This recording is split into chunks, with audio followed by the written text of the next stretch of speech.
Yeah, I know it's a TP Babes, but just look at the views you'd get in the morning. Hi, my name's John and this is my partner Michelle. And this is our 7-year-old 70,000 mile Tesla Model S. Come with us as we travel through 9 countries from the south coast of the UK to the top of Norway. A journey of over 5,000 miles in a car that the tabloid press would have you believe has little to no battery performance left. And let's see whether the Tesla charging network is up to the job of getting us all the way there and all the way back. Because if it is, Elon's paying for all the fuel.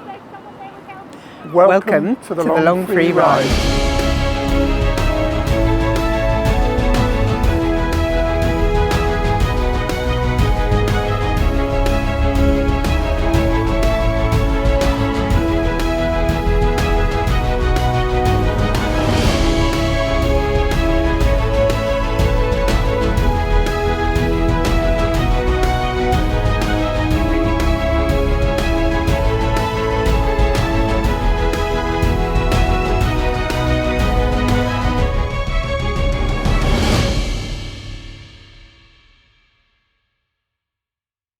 Welcome back everyone, and if you're new here, thanks for dropping by. Please be sure to check out our previous videos. The episode numbers are always in the video title. If we jump to the zoomed in map of just this leg, you'll see that we cross through the tunnel back to the mainland and then cross an upland plateau before joining the northwestern coastline. There are some fabulous views along this shoreline as we make our way to Alta. There we'll stay in a mountain lodge overnight before heading to Tromsø the next day. Tromsø boasts the world's most northerly brewery, so it's got to be worth a visit. Having reached the top of Norway at Nordkapp and staying in Honningsvåg, we're now heading south to Tromsø. The views along the roads are absolutely fantastic, so stay with us and take a look at some great footage. They're less fun to drive. It's a little bit wiggly and bumpy, and there's quite a few caravans. But we're doing it. Firstly, apologies for chewing gum whilst on camera. But secondly, Michelle, the wiggly bits are the best bits. We said in the last video that we would show you the tunnel that connects the island to the mainland. And here it is, 4.4 kilometres long, which is about 2.7 miles.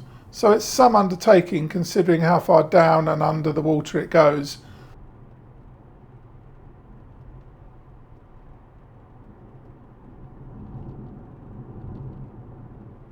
Although it was a beautiful day to be back on the road, the reality was Michelle and I were pretty tired.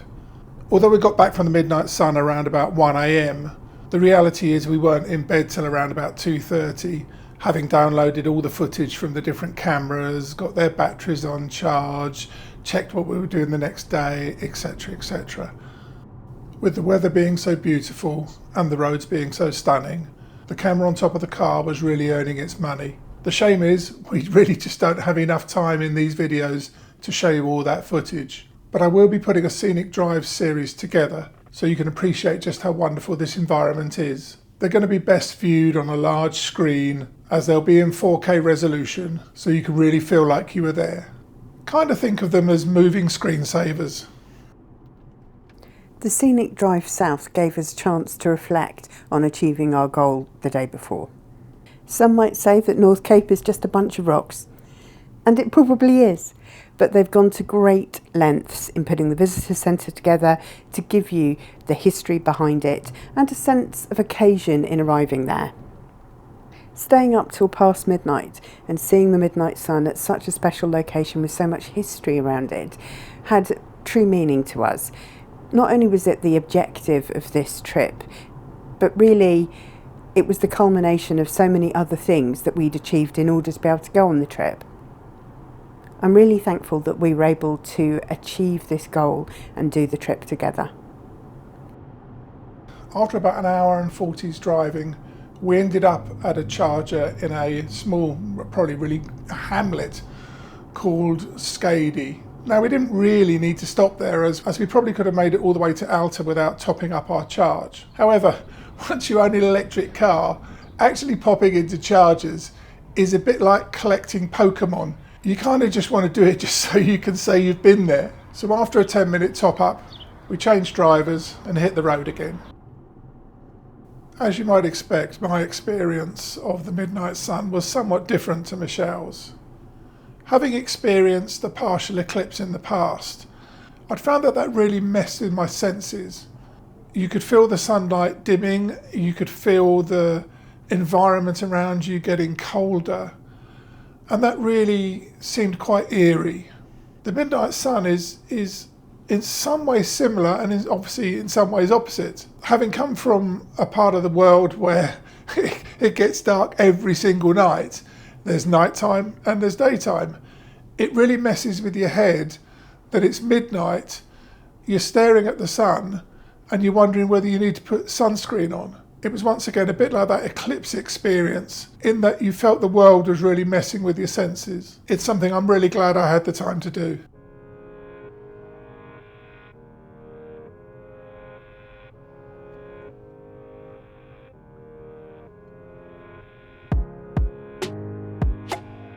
If you're enjoying this content, please like and subscribe. It costs you nothing and it makes such a difference to a small channel like ours.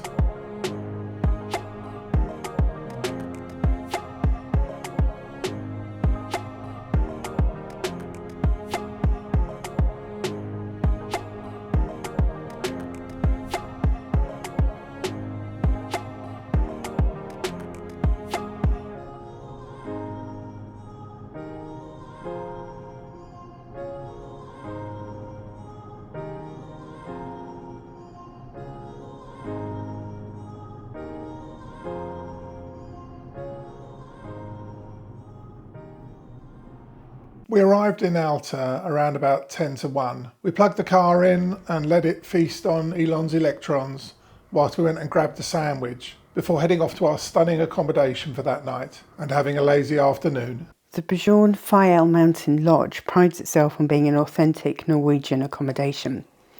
So they've created the main building where we stayed, but also 5 private cabins that are self-catering.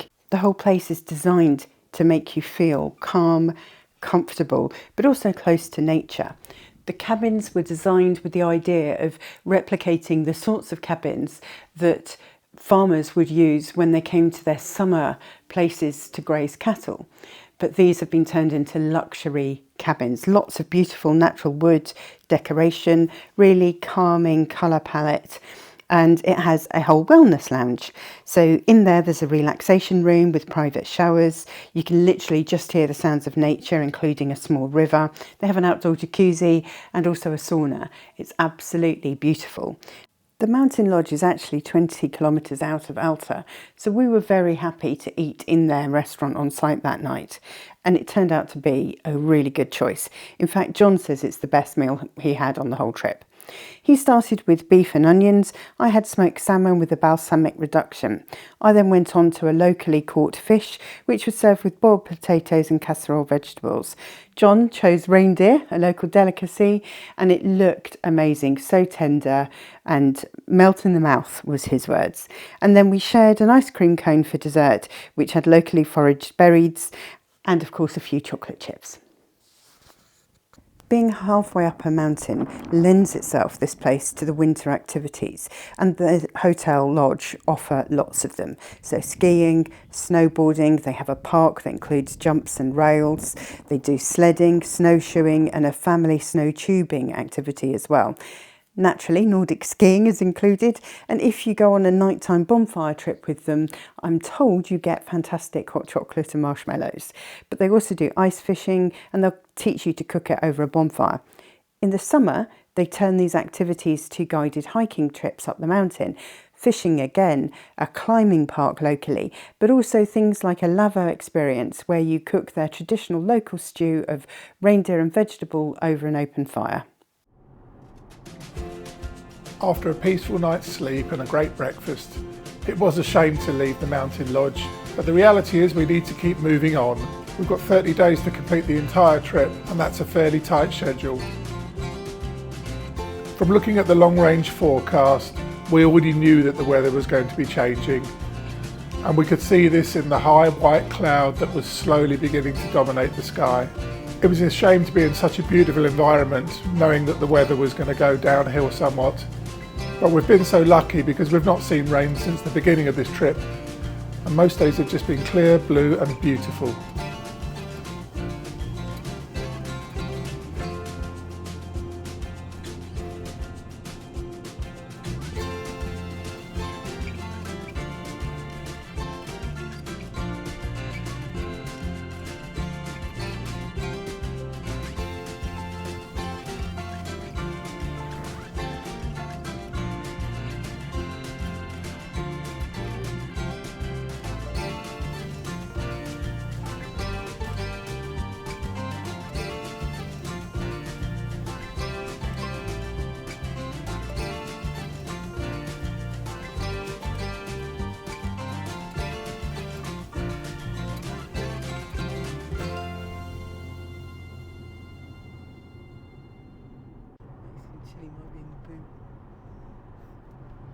Our route has us backtracking on some of the roads that we use to get to the North Cape and see the midnight sun.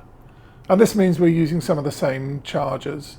But it was nice to pop in at Sørkjosen again with its lovely cafe around the corner and have something to eat while the car charged. One of the things we had noticed on a number of Norwegian chargers is that they seem to have these yellow rubber ducks. They're so well applied to the signage that I can only think that they were done by Tesla. Does anybody know what these yellow ducks represent? Let us know in the comments below. John's right, we did enjoy stopping at that charger and going to the cafe. It was called the PA Tackett Cafe, so if you are in the area, do stop by. Our route south was taking us through some stunning scenery, and John kept stopping to take photos, but we did need to cover about 250 miles today, and with the Norwegian roads giving us an average speed limit of about 50 miles an hour, it felt fairly slow going. Certainly not the same as driving, say, Brighton to Birmingham in the UK, but then these are scenic mountain roads, and there were traffic lights because they were doing quite a lot of road repairs. I have to say the infrastructure seemed to be amazingly well organised. They only have a few months to do this sort of work when it's not covered in snow and ice, and it was pristine condition. No complaints from us whatsoever. We charged the car at Skeptics, which is on the southeast corner of the Lingen Ford. It only took about 26 minutes to charge the car, but this is an important place because it's where the E6 and E8 roads intersect. The translation of the name, you might guess, actually means ship bottom. So there you go, Skeboten means ship bottom, and it's referring to it being a harbour, a port, but it's also at the innermost point of the fjord. Whilst John was stretching his legs, he saw some very interesting artwork. So a deserted railway carriage and a polar bear. We didn't ever really find out what was going on. We picked up enough charge at Skeboten to get us both to Tromsø and either back to Skeboten or to another charger, as surprisingly the city of Tromsø doesn't have a supercharger. Now the Tesla supercharger network is expanding all the time, so by the time you watch this there may be one there, but there wasn't when we visited in June 2023.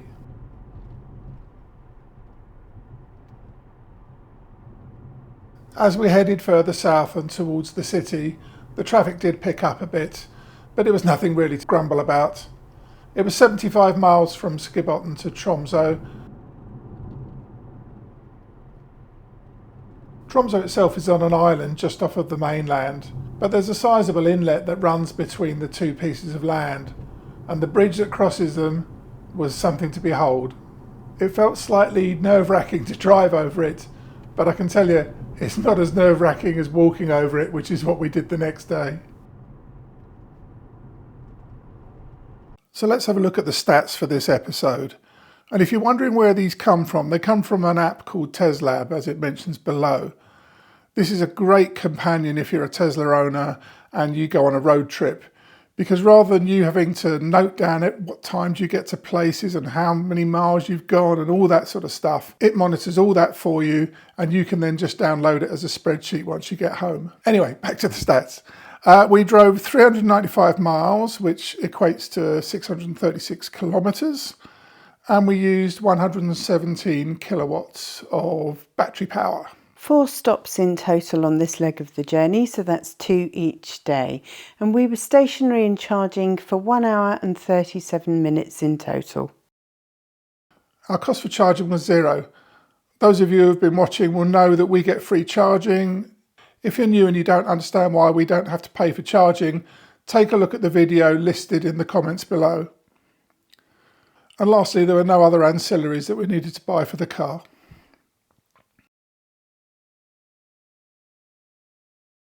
So let's add the stats from this episode across to the trip stats. We hope the long free ride is demonstrating that you can do long road trips in an electric vehicle and giving some hints of what the future of motoring looks like. Please like, share and subscribe to the channel to help us bring this message to a wider audience. What do you think the future of mobility looks like? Let us know in the comments.